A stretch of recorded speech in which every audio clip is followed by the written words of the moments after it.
Happy Friday. Yay, it's Friday. I know some of you are looking forward to this Friday and this weekend more than most because Monday is D-Day when you can drop the kids back off at school. So whatever your weekend is shaping up to be, I hope you have a good one. I'll be back in this group tomorrow anyway with another live at 9 o'clock. So if you are around at 9, feel free to join me to look at some of the symptoms of endometriosis. But today we are going to be looking at some of the alternative theories behind what causes endometriosis. So as we know, Western medicine doesn't really have any answers for us in terms of where this disease comes from. There's been many theories over the years in terms of things like, I mentioned a couple yesterday in my myth busting live, but things like almost like a sexual transmitted disease. You could get it from sex, you could get it from using tampons. This idea that it could come from, well, the idea that it's all in your mind was a big one. And also the idea that it could come from retrograde bleeding. So your menstrual bleed doesn't all kind of go the right way. Some of it turns around and goes back up, which again has been debunked over the years. So Western medicine can't really give us any answers. It kind of tells us that, yeah, there could be a genetic link. Yeah, it could be, well, A, B, C, D, and E. Western medicine gives us way more information and insights into what could cause endometriosis. Again, I keep forgetting to do it, so I'm just going to shut that email because I don't want it pinging through the thing. Perfect. So yeah, Eastern medicine gives us a lot more insight into what could be behind endometriosis. And obviously when we understand a little bit more about how endometriosis happens, how it's caused, then we set ourselves up for a better chance of success in terms of getting rid of it or living with our symptoms in a way that doesn't impact our lives. So what does Eastern medicine tell us? Well, the basis of Eastern medicines, so we're talking traditional Chinese medicines, Japanese medicines such as Reiki, ancient Egyptian medicines, all of that kind of ancient tradition of medicines is based around the idea and the concept that we are energetic beings, that we have energy flowing through us in channels, in meridians, and we have chakras, which are energy centers in our body. And this energy, this chi, and it can be chi as in chi, chi as in qi, chi or ki, even as in ki. But this, and Indian philosophies, Ayurveda has its own version of this as well. But that energy is essential to our life force. It is our life force. And to keep ourselves well, to keep ourselves healthy, we need this chi, we need this life force to be flowing through us, unobstructed and free flowing. So it's when we start to get blockages, as the Chinese would call it, it's when we start to get blockages in this energy that we start to see illness and disease happen. So I normally, when I do my workshops, I normally have some slides, but I was trying to figure out how to share screen on here and I don't think I can. So I'm just kind of going to try and talk through it.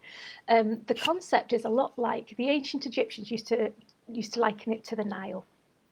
So you basically have your energy channels, which is the Nile and all its subsidiaries running through your body. The water that's running through the body in this analogy is the chi, is the energy flow.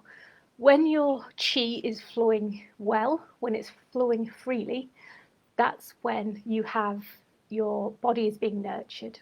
So everything's working properly. So with the Nile, when the Nile is free flowing, when there's been healthy rainfall, when everything is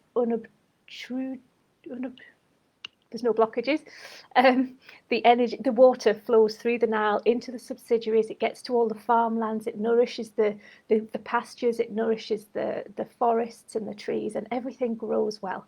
Everything flourishes. There is abundance. There is greenery. There is life. However, as soon as something happens to create a blockage, so for example, if a tree falls over, if there's a buildup of rocks in one of either the main Nile or any of the subsidiaries, that's when we start to get stagnation. So further up from the blockage, that's when the water isn't free flowing, so it's not getting the oxygen it needs. It's starting to get a little bit stagnant.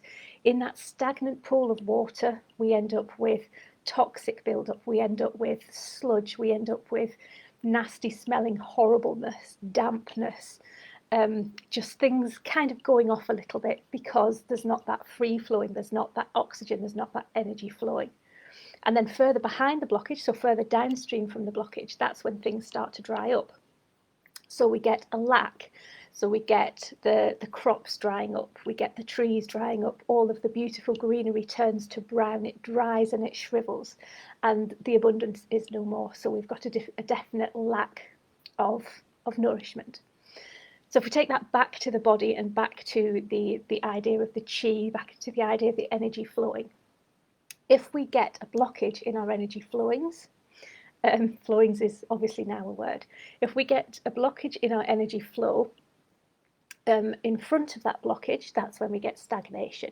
So that's when we get a buildup of energy, we get a buildup of blood, we get a buildup of water, and it sits there and it goes a bit stagnant. So we get things that are associated with stagnation. So to bring that to endometriosis, that looks like inflammation, it looks like pain, it looks like cysts, and over time it will start to scar because you're inflicting damage on one particular area of your body.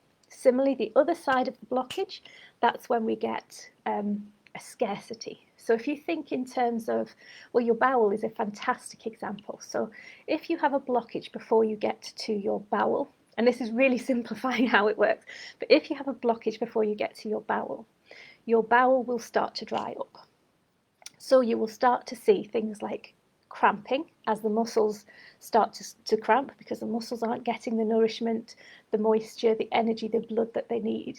You will also start to see toxic buildup again because you're not getting that free flow. So everything's sort of sitting behind, although you're not necessarily getting the same wet stagnation that you get further upstream. Downstream, you're still getting that stagnation because you're not getting the energy or the water from the Nile coming through to flush it out. So you still get that element of stagnation and drought. And then you also get things like constipation because what's happening is your bowel isn't nourished, your muscles aren't flourishing, so you're not getting that peristalsis through the gut that your gut needs to move things on because the muscles aren't working properly, but also the food stuff, the badness that's coming out of your body through this mechanism is also getting hard, it's getting dried up because it's not being nourished the way it needs to in the system. So there's just two examples of how we can see how things typical in endometriosis, so your bowel issues, your bloating, your pain, your inflammation can all be caused through this blockage because it's causing stagnation at one side and causing a lack, a sort of a drying and a lack of abundance and nurturing on the other side. So that's all well and good. It still doesn't answer how it happens. So in my world, so in the world of Chinese, Indian, Western, Eastern medicine, there can be numerous causes, and the one thing I will say is it sounds a bit trite, but everybody is different. And again, that's one of my mantras that people who work with me hear me say all the time. Everybody is different. Everybody's body responds differently to different things, and everybody has their own histories. So I'll talk about the three main things that I've seen causing endometriosis. And again, this isn't just relevant for endometriosis. This also works for polycystic ovaries and that whole range of nasty, stagnant, inflammatory, painful abdominal disorders. So the first one, and perhaps the most obvious, is a physical trauma. So a blockage can be caused by an accident. So, for example, falling off a horse, falling off a bike, falling off a wall, anything like that that causes a sudden shock. In the case of endometriosis, a sudden shock to probably your coccyx, so the very, very base, the sacrum, the very, very base of your spine. And it might even not be very serious. So if you had an X-ray at the time, it might not have shown anything up. But every now and again, it flares up, it gets sore. People who have endometriosis quite often do report sort of lower backache. That can be a symptom or it can be linked to the cause. So basically what happens if you have that injury in your lower back that's not necessarily a serious one, over time the muscles initially kind of contract and the soft tissue protects the injury. So if that's left over time, these muscles will start to feel that contracting to protect this injury is normal. So that's how they will be. And then over time, again, that starts to cause problems in itself because you're then getting the blockage from the tight muscles. So all this soft tissue, all this muscle around it starts to act as a blockage. And then that in a sense becomes an injury again. So the muscles beside these original muscles then start to tense in order to protect that. So we're talking over years. So what can happen is I see people with neck problems that stem from lower back issues. I see people with migraines that stem from difficult births. 15 years ago, 20 years ago, I think the longest I've seen was a lady that was getting migraines, jaw ache, insomnia, really bad neck problems from the birth of her eldest daughter 35 years previous. So that's how long these things take to happen. So over time, this causes the muscle tension. Now, what can also happen, so that in itself is a blockage because the muscle can get so tight. I don't know if you've ever had that feeling in your neck where your muscle tension is just so, it almost feels like you've got marbles in your neck. It feels like when you touch it, that's almost like another bone. What's happening there is the muscles are tensing so much that they're actually acting as a barrier. So your muscles should be hydrated, they should be relaxed. That's when you get the free flow of energy, that's when you get the free flow of blood, that's when you get the free flow of water through your body. The tighter they are, then the more impossible it is for all of those things to flow freely. So if you're having that in your lower back, that will affect the blood flow from your lower back downwards. So you're kind of starting to look at the pelvic area. Then what can also happen, because the muscles around your pelvis will start to tense over time in order to protect that original injury, those muscles then start doing exactly the same. And what they can also do is pull the pelvis. So a lot of people I see who have endometriosis have tilted pelvises, and it's not necessarily stemming from any particular injury to the pelvis, but it can stem from a historical injury to the lower back because all the muscles are just so tense that they just sort of pull the pelvis out of kilter slightly. And we're not talking about massive movements. We're just talking about very, very slight movements over a long period of time. So what happens if your pelvis is tilted? Or if you have a similar issue, I'll just hone in on the tilted pelvis. What happens if your pelvis is tilted? If your pelvis is tilted, it doesn't take much to knock it off kilter. And what happens is, even with the slightest of movements, that then starts to cause its own blockage. So again, over time, you start to see that stagnation forming in the abdomen because of the tilted pelvis, because you've got the muscles that are at the root cause of it, then you've got the secondary cause of it, if you will, the pelvic muscles, and then you've got the actual tilted pelvis as well. Does that make sense? So we could be looking at a physical trauma. Also, you could have an incredible physical trauma that really sort of almost like impacts straight away and over a couple of years because that injury is so bad. That's when things start to happen quickly. So the first example I was giving is a physical trauma that's a very slight trauma that it takes a long time for this to manifest in the body. The second example is a big, strong impactful trauma that would show up on an X-ray that would cause you immense pain and problems at the time. And then that impact will be greater, it will be quicker. So say you've had a massive car accident, or you have fallen off your horse, or whatever injury it is that's really impacted, and you may have had to use a wheelchair for some time after that, it's been a big accident, then you could be seeing the impact of the stagnation and things a lot quicker than the 15, 20, 25 years we were talking about. So that's the first possible cause when we look at Eastern medicine, a physical trauma to the body, normally but not necessarily confined to the lower back, the right at the bottom, the coccyx and the sacrum area. So the second thing is an emotional cause. Now this is really, really controversial. And I am not by any stretch, let me just say definitively, I am not by any stretch saying that endometriosis is in the head. Endometriosis is not in the head. It's not an imagined illness, as we all know. It's very, very real. It's very, very painful, and it certainly exists. However, in Eastern medicine, emotional trauma, and again, we can talk about either a prolonged, less severe emotional trauma, or a bang catastrophic emotional trauma does, it's not about can, it does cause physical manifestation of that trauma. So for example, we have, well, in my world again, we have two issues going on. So we have in Chinese medicine, emotions are linked to organs. And then we also have the muscle links from emotions to specific muscles that are going on. And I mentioned yesterday the psoas muscle, so I'm going to concentrate on the psoas muscle. But this is just one example. You have so many big muscles in your body, and so many, and the organs as well, so many important functions that rely on our emotions. In fact, I'll start just by talking a little bit about stress. Stress is a big one. We get stress and we get anxiety from our endometriosis as well, because living with pain, living with bloating and all the other chronic things that happen to us is stressful, and it does cause anxiety. Even having endobelly, which really does exist, trust me on this one, can be anxiety raising, because like, for example, social occasions, people asking if you're pregnant or just feeling like you look pregnant, anything like that, it's stressful. So what happens when you get stressed? What happens when you are under pressure? You will have heard of the fight or flight mechanism that kicks in. That's an ordinary, perfectly normal response to a stressful situation. It stems back from when we were dwelling in caves and we were threatened by mammoths and all sorts of big, scary things on a daily basis.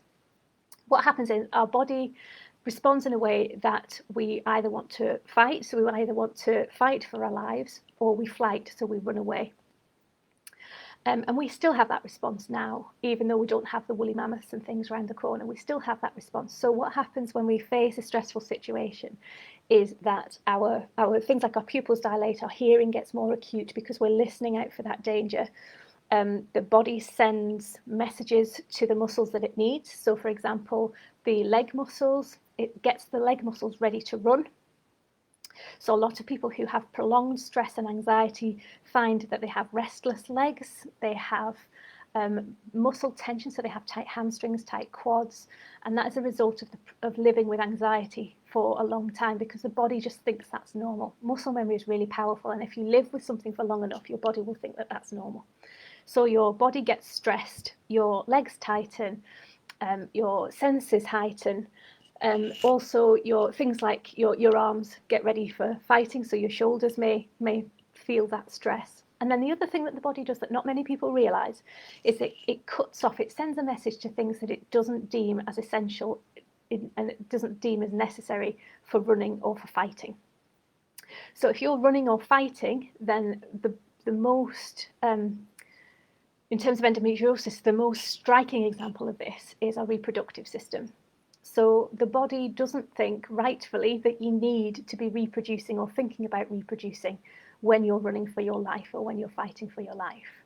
So it subconsciously, and this is all subconscious, this happens without us even thinking about it, subconsciously it starts to shut off the energy that's going to, not completely, but it does shut off the energy that's going to our reproductive system, amongst others, because it deems it as not necessary because you're stressed, so we will concentrate on what we need to get through this stressful situation. Same with the digestion. It doesn't deem the digestion as a necessary component of fighting or flighting.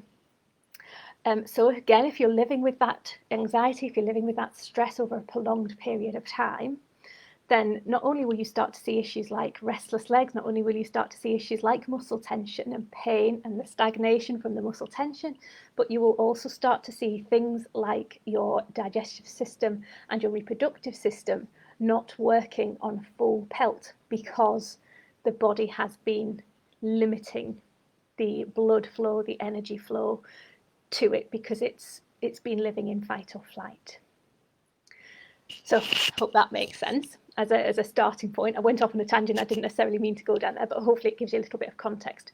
So in terms of this emotional cause of endometriosis, I've hopefully sort of explained to you there a little bit about how the muscles work and the muscle tension works.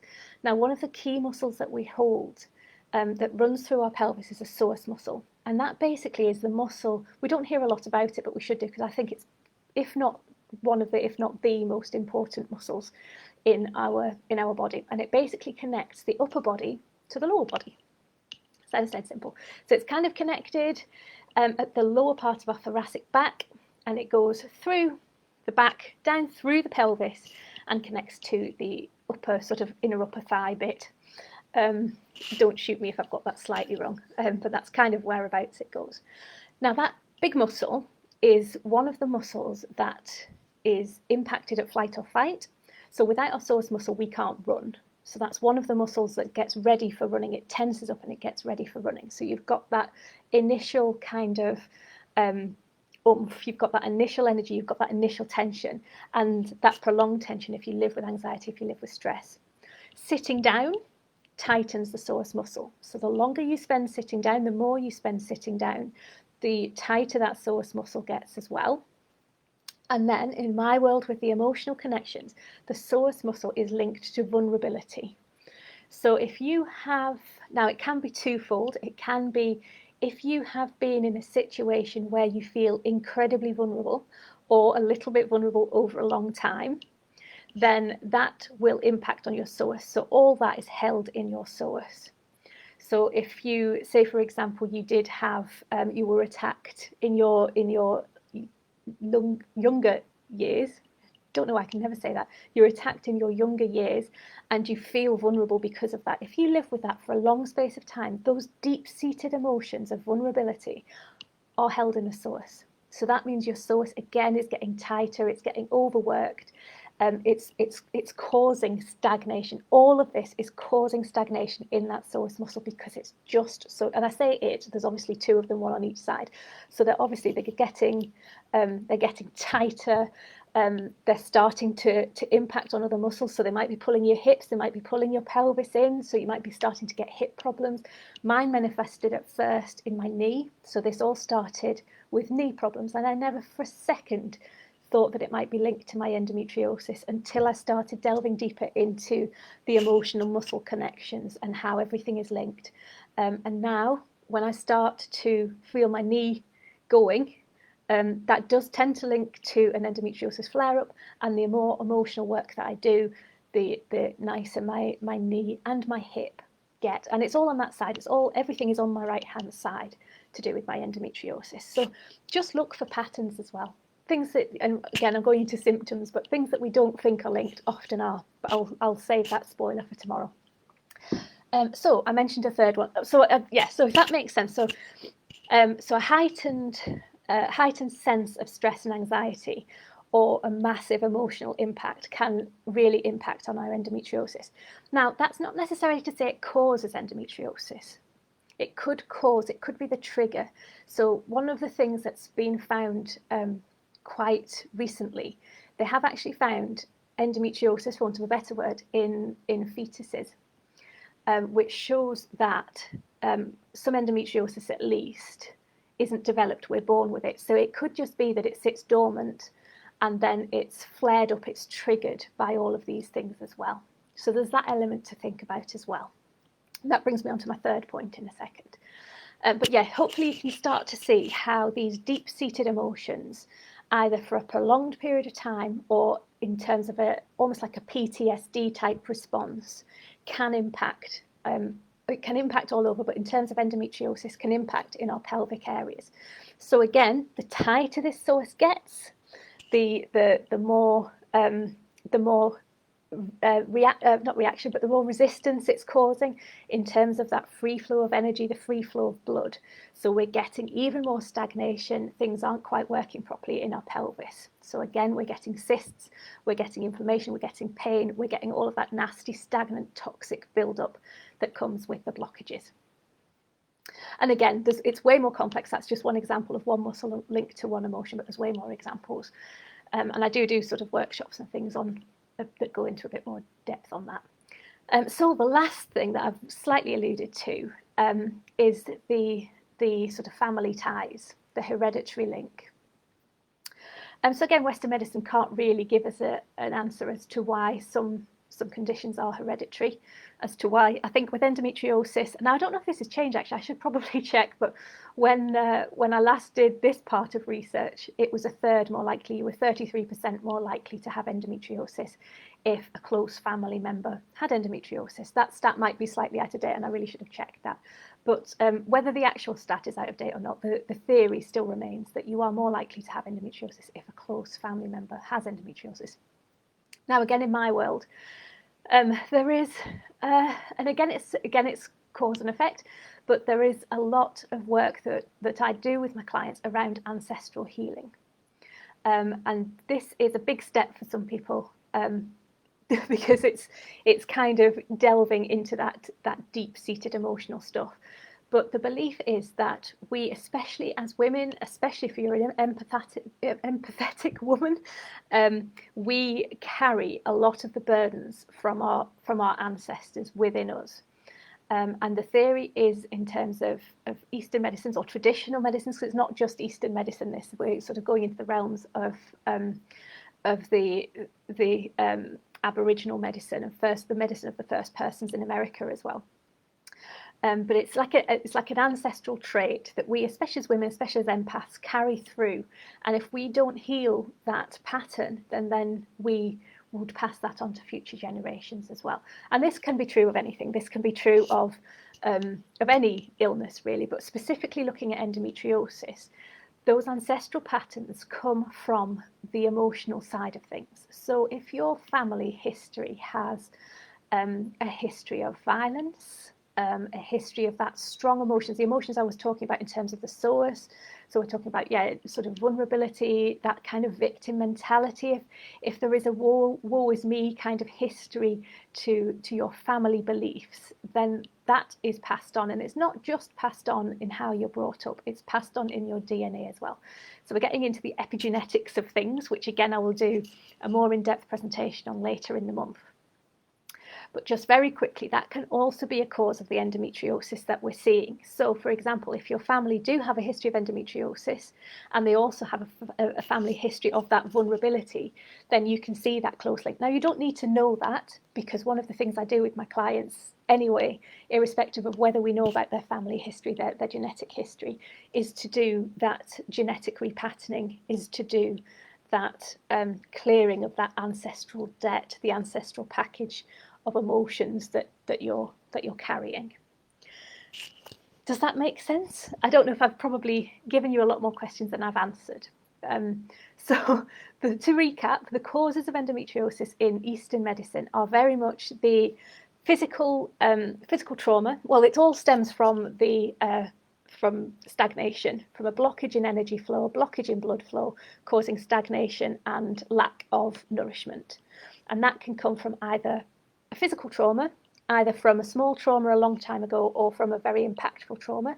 That can come from an emotional trauma, the same, either a massively impactful emotional incident or from a smaller emotional incident but a long time ago that's never healed, or it can come from your ancestors, I should say. Now, most people that I work with, it's actually a mixture of all of these. Very much two. I've never met anybody who it's just one thing. It tends to be either a mixture of two or a mixture of all three of those things. And that's predominantly because living with the pain, living with endometriosis itself causes stress and anxiety. So you can do whatever you want to do to get rid of the physical, but if you don't get rid of the emotional, then that physical will keep returning because everything is linked. So when we're talking about getting better from endometriosis, when we're talking about either getting over endometriosis or living without our symptoms impacting, then we very much need to look at body, mind and soul. So we very much need to look at clearing the physical, so relaxing those muscles, reshaping the pelvis, not reshaping the pelvis, that sounds a bit extreme, but bringing the pelvis back in line, realigning the pelvis. We need to look at reducing muscle tension, and to do that we need to look at the emotional. So we need to reduce stress, we need to get rid of those deep-seated emotions, those deep-seated beliefs that are creating muscle tension, and we also need to look at the spiritual. We need to look at what emotional baggage we're carrying from our ancestors and how we can clear all of that. And once we've looked at that, once we can clear all of that, that betters our chances of overcoming endometriosis. And it's not as difficult as it sounds. It really isn't. It takes somebody who knows what they're doing, it takes an open mind, and it takes perseverance, but it's all very possible. If you would like to know more, drop me a message. I will see you tomorrow at 9 o'clock for my live on symptoms, where I'm looking at the symptoms of endometriosis in a bit more detail, looking at some of the hidden symptoms as well. And yes, I hope to see you there. Any questions, drop me a line. Thanks very much, guys.